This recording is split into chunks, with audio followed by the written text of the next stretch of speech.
départ, c'est une émission de télé où on voit un petit garçon donc, équipé d'une main en 3D. Sur le coup, Matteo n'est pas trop chaud pour en faire une. Il ne voit pas l'utilité. Et puis, quelques mois après, il nous dit ah, quand est-ce que j'ai ma main?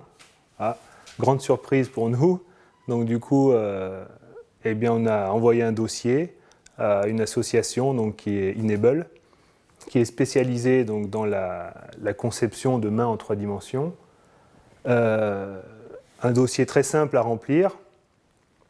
Et puis voilà, donc après, 2-3 mois après, on a été contacté donc, par des makers. Les makers, c'est les gens qui conçoivent et qui impriment ces mains. Donc il faut souligner que ce sont des bénévoles.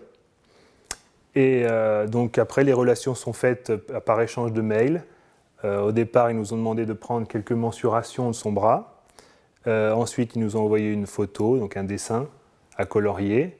Et puis voilà, puis 2-3 mois après, le travail était fait. Donc ils sont venus nous livrer la main à la maison. C'est un plus, surtout aussi pour la confiance en soi et le regard des autres.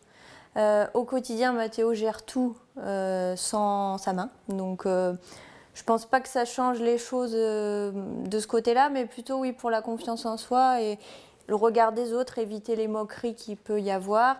Et puis aussi montrer qu'un handicap, c'est pas, on peut le surmonter autrement, quoi.